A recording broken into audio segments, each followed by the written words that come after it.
Trio Lionel Messi, Kylian Mbappe, dan Neymar akhirnya tampil untuk pertama kali. Sayang ketika Paris Saint-Germain memainkan ketiganya sekaligus, klub ibu kota Prancis tersebut malah gagal menang, tertahan imbang oleh klub Brugge dari Belgia pada pekan pertama Liga Champions 2021-2022.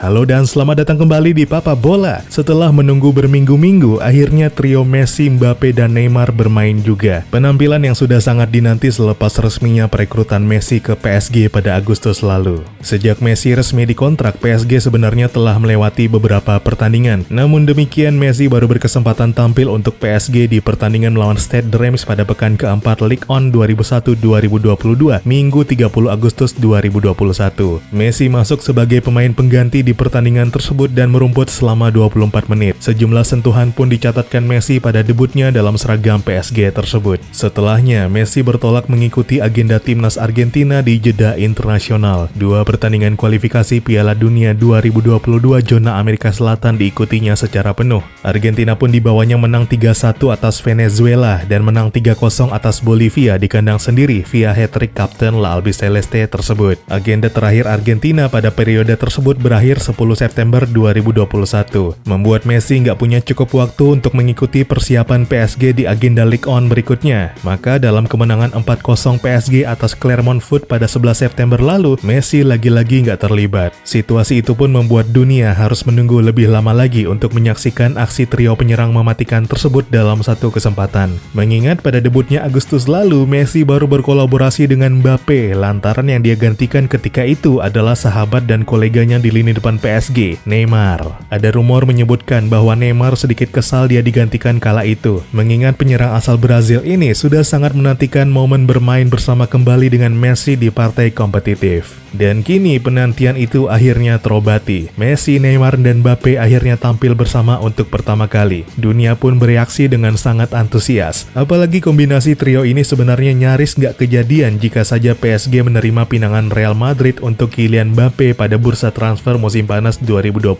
lalu. Langkah ngotot PSG memagari Mbappe pun membuat trio lini depan impian ini akhirnya benar-benar terwujud. Tentu sulit untuk meremehkan masing-masing dari Messi, Neymar, dan Mbappe. Komposisi ketiganya pun sangat memiliki kapasitas memberi kejayaan masif untuk PSG, bukan hanya di level domestik, melainkan juga di ajang Eropa yang sudah sangat diimpikan klub raksasa Paris tersebut. Kans PSG akhirnya merengkuh trofi Liga Champions pun makin besar karena Lionel Messi bukan satu-satunya tambahan dalam kekuatan mereka tahun ini. Di bursa transfer lalu, PSG berhasil menggait sejumlah nama populer lain dengan bakat terdepan di masing-masing posisi. Dari penjaga gawang ada Gianluigi Donnarumma yang didapat secara free transfer dari AC Milan. Di lini belakang ada Sergio Ramos yang juga mendarat free transfer setelah kontraknya nggak diperpanjang Real Madrid. Transfer gratis PSG lainnya adalah Georginio Wijnaldum yang sebelumnya membela Liverpool. Dan untuk melengkapi komposisi timnya musim ini, PSG mengeluarkan 60 juta euro untuk mengakuisisi Achraf Hakimi dari Inter Milan. Pasukan Mauricio Pochettino itu pun melaju menjadi favorit. Di Liga Champions, PSG begitu dijagokan rumah-rumah judi bola menjuarai trofi si kuping besar. Dan tim yang difavoritkan menjadi pesaing utamanya secara berurutan adalah Manchester City yang juga tergabung di grup A bersama PSG, juga Bayern Munchen, juara bertahan Chelsea, Liverpool, Manchester United, dan Real Madrid. Namun begitu nggak semua prediksi rupanya memfavoritkan PSG. Prediksi dari perusahaan yang bergerak di bidang analisis metadata bernama Gracenote memunculkan favorit lain dalam penghitungan mereka yang dikalkulasi berdasar data Euro Club Index. Dari hitung-hitungan Gracenote, PSG hanya menjadi favorit ketujuh menjuarai Liga Champions musim ini dengan kemungkinan hanya 6%. Di bawah Manchester City, Real Madrid, Barcelona, Chelsea, dan Liverpool. Sedangkan yang paling difavoritkan adalah Bayern Munchen dengan kemungkinan 18%. Prediksi lain muncul dari hitung-hitungan superkomputer 538 yang malah memprediksi kemungkinan PSG juara Liga Champions hanya 4%. Setara dengan RB Leipzig, Borussia Dortmund, Atletico Madrid, dan Inter Milan. Yang anehnya, Ajax Amsterdam malah lebih diunggulkan dengan kemungkinan 5%. Sedangkan yang jadi favorit adalah Manchester City dengan 16%, diikuti Bayern Munchen 11%, Chelsea 10%, Liverpool 9%, Barcelona 8%, Real Madrid 6%, dan Manchester United 5%.